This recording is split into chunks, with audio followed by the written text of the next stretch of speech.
Então, bem, vamos dar sequência aqui à nossa disciplina de Química Geral, Teórica 3, no tópico de cinética química.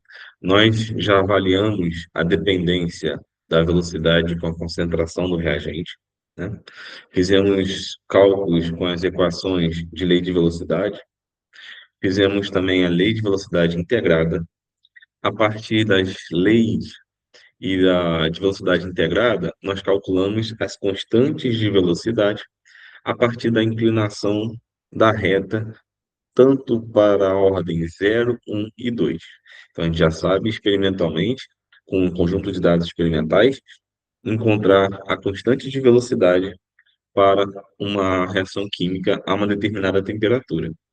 O que a gente vai ver hoje é uma visão microscópica dessas velocidades. O porquê que a temperatura influencia na velocidade da reação, por que que a concentração do reagente também tem relação direta com essa velocidade. Então, a gente vai analisar agora os fatores que influenciam na velocidade da reação numa visão microscópica. Para fazer isso, nós vamos utilizar. Outra coisa que é importante, né? A gente está estudando, tomando como livro base o COTS, então a aula de hoje ela foi baseada nesse tópico 14.5 do livro COTS, volume 2. Então, para a gente avaliar esses fatores, nós vamos utilizar uma teoria, a teoria das colisões. E o que que a teoria das colisões vai levar em consideração? Ela vai levar em consideração que, para uma reação acontecer, alguns requisitos devem ser obedecidos. Entre esses requisitos, o primeiro seria que as moléculas dos reagentes, elas devem colidir umas com as outras. Então, se elas não colidem, não forma produto. Mas nem toda colisão leva à formação do produto. Então, existem outros requisitos.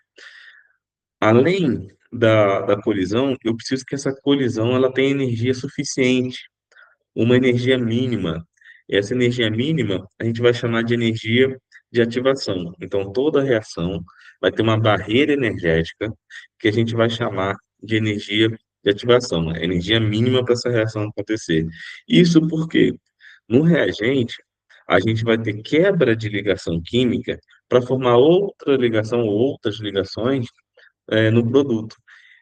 Reagentes e produtos, eles contêm os mesmos átomos, inclusive a reação com a equação balanceada tem o mesmo número de átomos.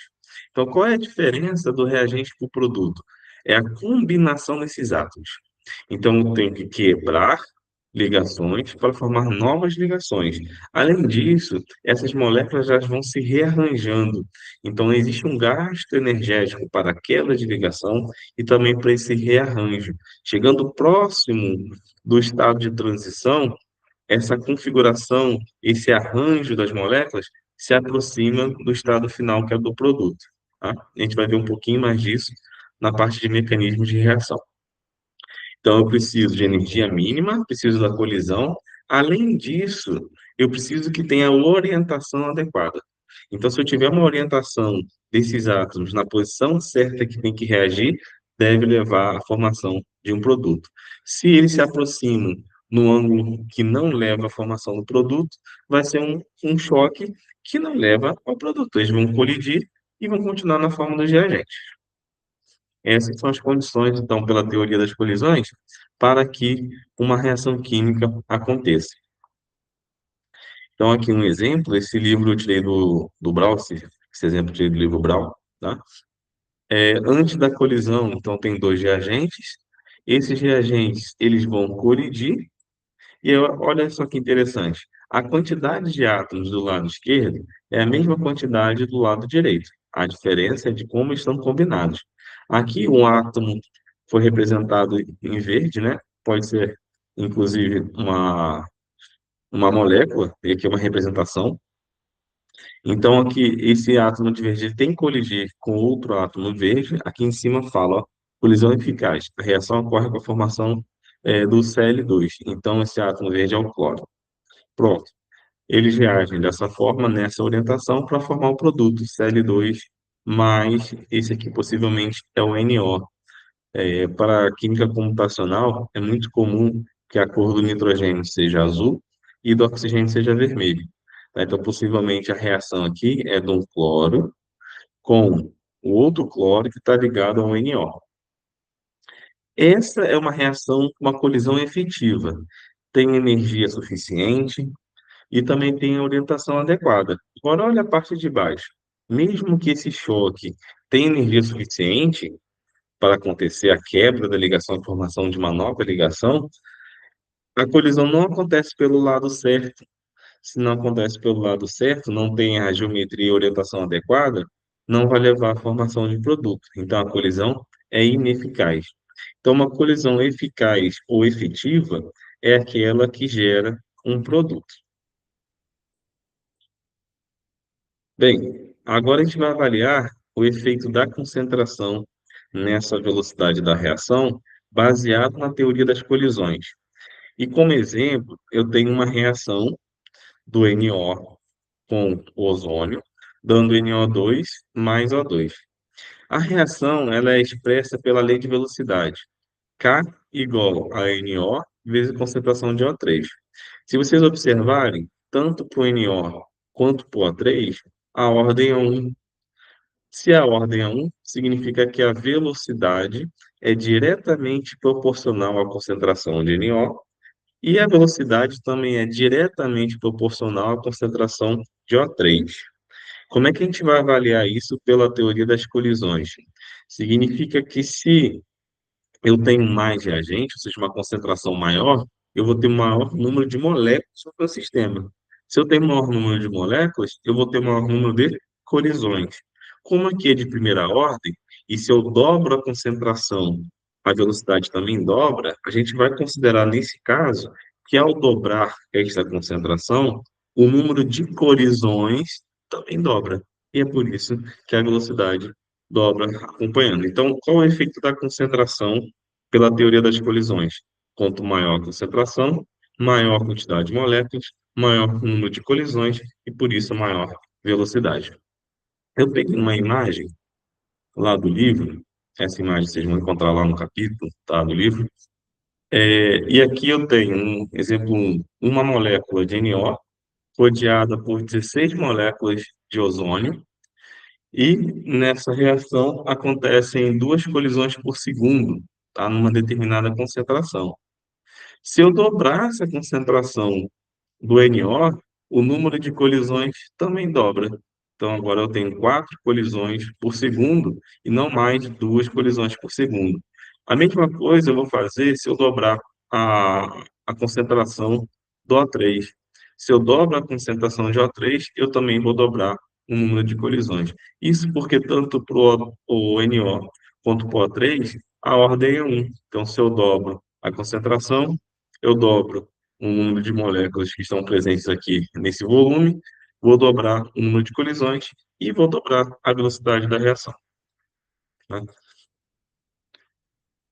Pronto.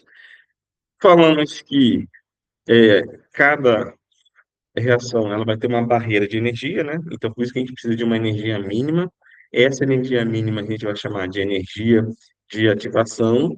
Então, por mais que tenham muitos choques, muitas colisões entre os reagentes, se essas colisões tiverem uma baixa energia, ou seja, essa energia for menor que a energia de ativação, essa reação não acontece. Então, agora a gente vai relacionar a temperatura, o efeito da temperatura na velocidade da reação, tomando como base que eu preciso de uma energia mínima para que essa reação aconteça. Né? Então, olha aqui. Primeiro, o que seria a energia de ativação, né? Eu tenho a reação do NO2 com CO, então, reagentes de um lado, produtos do outro, é uma reação exotérmica. Observe que o reagente tem uma energia maior que o produto, e a gente sempre faz variação como final menos inicial, então fica entalpia do produto menos entalpia do reagente. Aqui, para essa reação específica, esse ΔH é menos 226 kJ por mol. Mesmo a energia sendo liberada, mesmo essa energia sendo liberada, espera só um minutinho.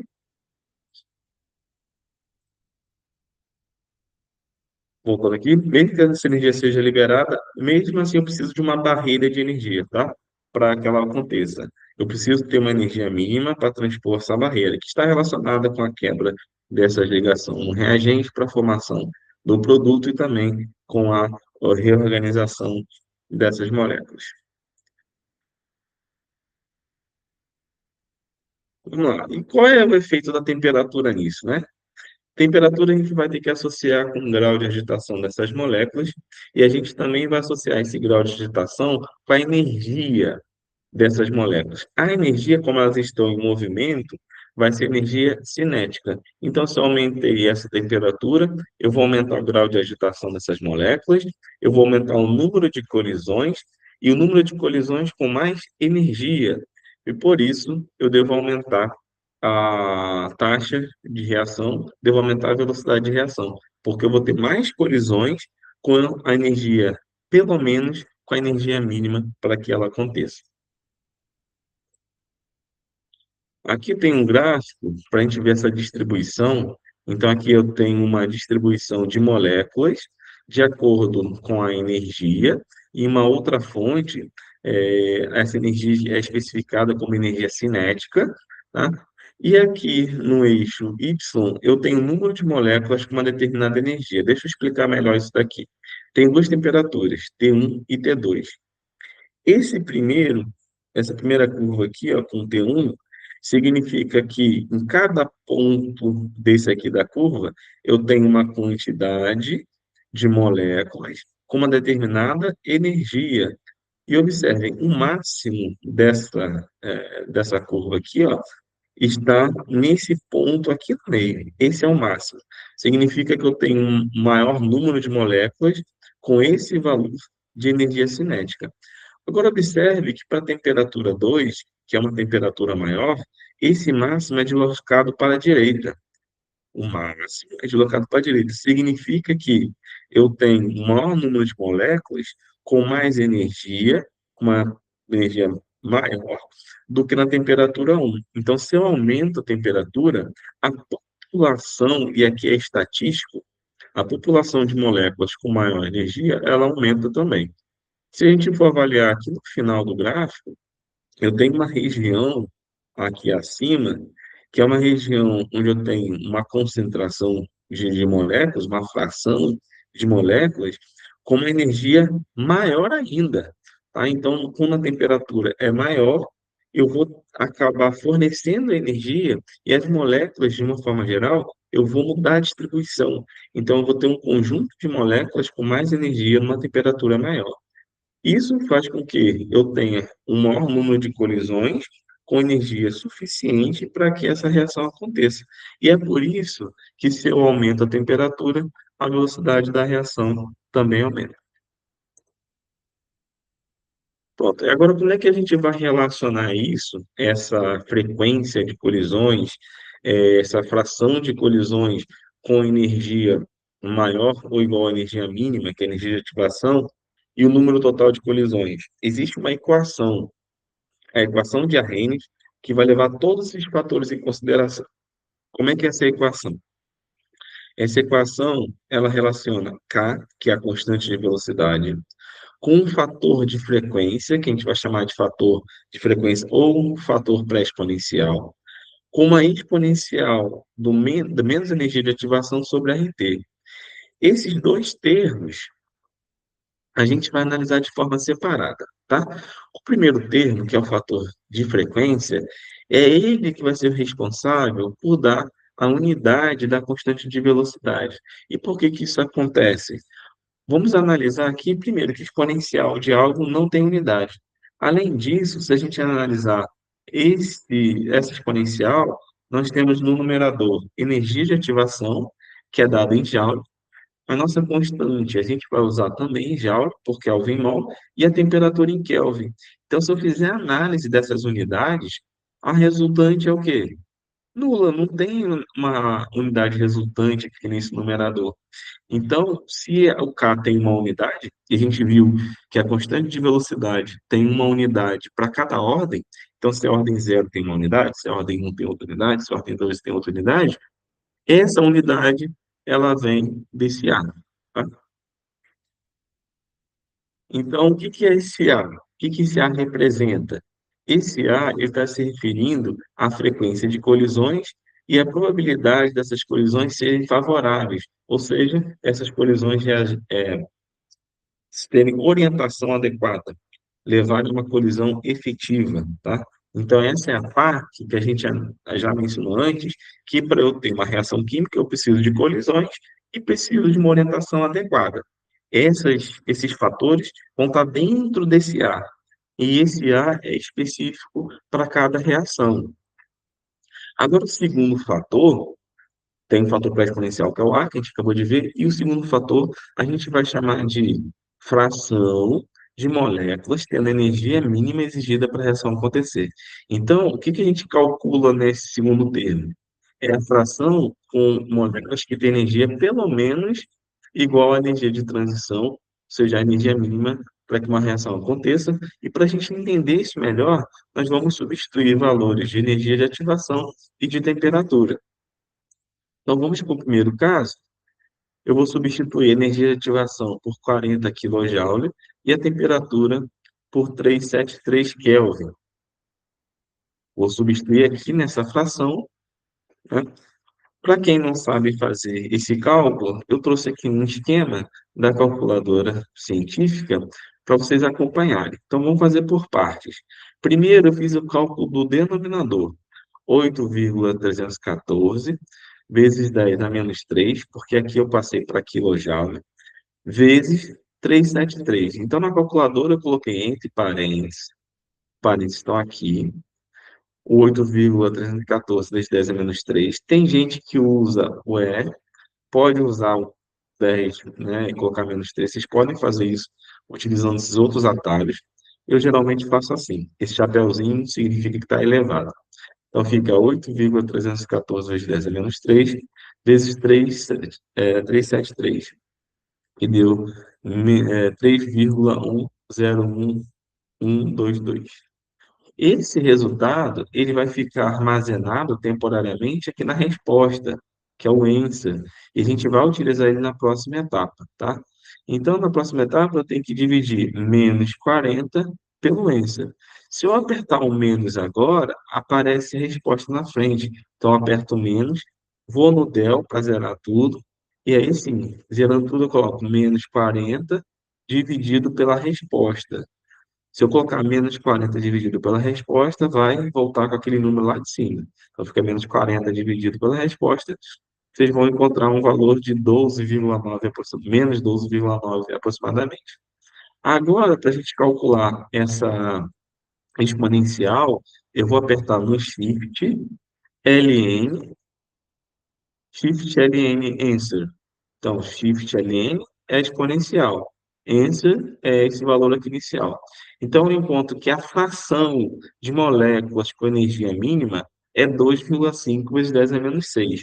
Mas analisar essa fração só com esse número fica muito abstrato, né? O que que significa essa fração? Então, eu vou pegar aqui uma determinada quantidade de moléculas, e essa quantidade não é arbitrária. Veja que aqui eu tenho 10 a menos 6, uma potência de 10 a menos 6. Então, se eu analisar a quantidade de moléculas de 1 milhão, eu tiro essa potência e vou ficar com o número só da frente, né? Então, eu vou analisar qual seria a fração de moléculas que tem energia suficiente para 1 milhão. Então, eu multiplico em cima e embaixo por 10 a sexta. Por que que eu tenho que multiplicar em cima e embaixo? Se eu multiplico em cima e embaixo pelo mesmo valor, eu não altero esse número, tá? O número é o mesmo. Ele vai ficar com 2,5 dividido por 10 a sexta. E agora, o que que isso significa? Que num conjunto de 1 milhão de moléculas, eu tenho apenas 2,5 moléculas com energia mínima suficiente. Ah, professor, mas 2,5 não existe meia molécula. Ok. Se você multiplicar em cima e embaixo por 2, eu vou ter 5 moléculas em 2 milhões de moléculas com energia mínima, tá? O que que a gente vai fazer agora? A gente vai avaliar o efeito da diminuição da energia de ativação a partir do cálculo. A gente já falou que uma menor barreira de energia, uma menor energia de ativação, ela vai levar a uma maior velocidade da reação. Por quê? Se a energia mínima diminui, eu vou ter um conjunto de moléculas com energia suficiente para que essa reação aconteça, tá?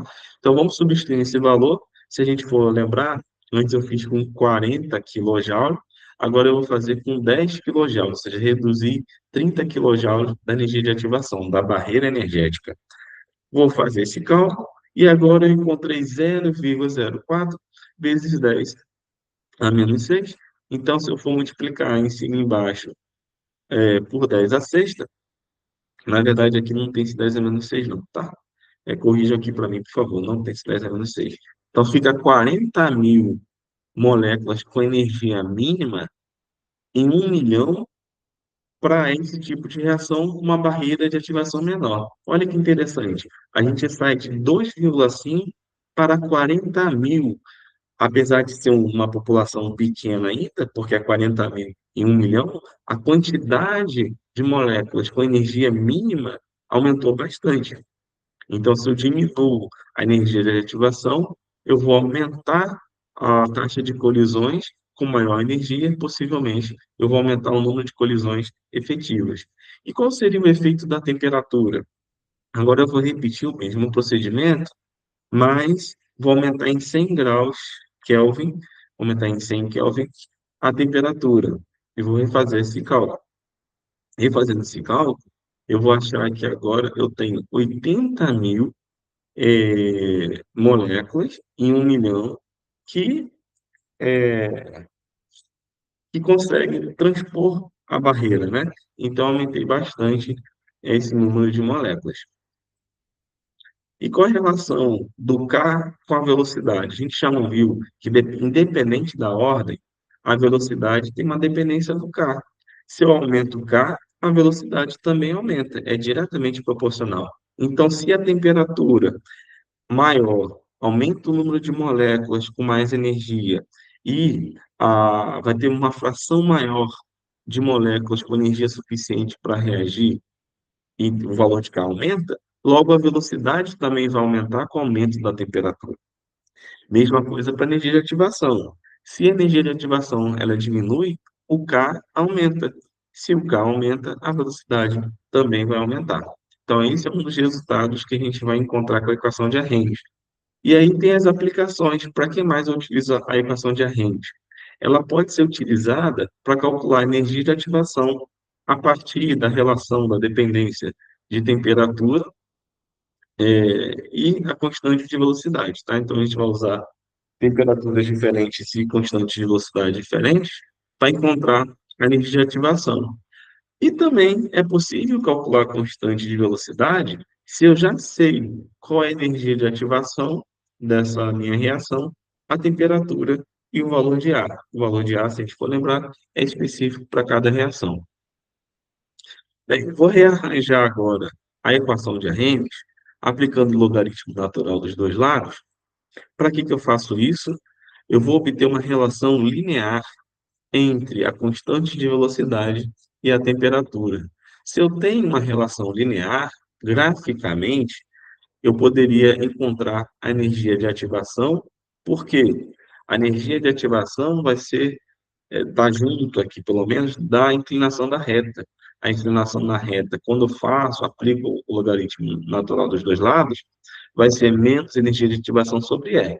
Ou seja, se eu tenho um conjunto de pontos de ln de K e de 1 sobre t, eu consigo gerar um gráfico de uma reta, equação do primeiro grau, e a partir da inclinação eu vou achar a energia de ativação. Uma outra maneira é a gente pegando dois experimentos, então aqui eu tenho um experimento, a mesma reação, tá? O que eu estou mudando é a temperatura que essa reação foi realizada. Uma temperatura maior 2, uma temperatura menor 1. Se eu fizer a variação do K, eu vou encontrar que Ln de K2 sobre K1 é igual a menos energia de ativação sobre a constante universal dos gases, vezes 1 sobre T2 menos 1 sobre T1. Essa relação aqui nos permite calcular ou a constante de velocidade, se a gente souber a energia de ativação, Ou se a gente não sabe a energia de ativação e sabe das constantes, a gente consegue calcular. Graficamente, é isso que nós temos. Então, a inclinação da reta, que é o coeficiente angular, é menos a energia de ativação sobre R. Então, pelo gráfico, interpretação gráfica, eu consigo encontrar a minha energia de ativação. E também o A, né? Porque o A vai ser o ponto em que essa reta encontra esse eixo Y. Então, eu conseguiria encontrar esse valor de A também.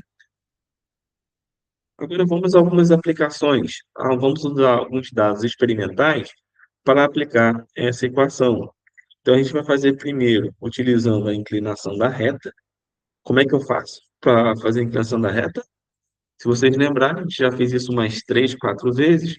Eu pego pelo menos 2 pontos. Tem que pegar 2 pontos em cima da reta.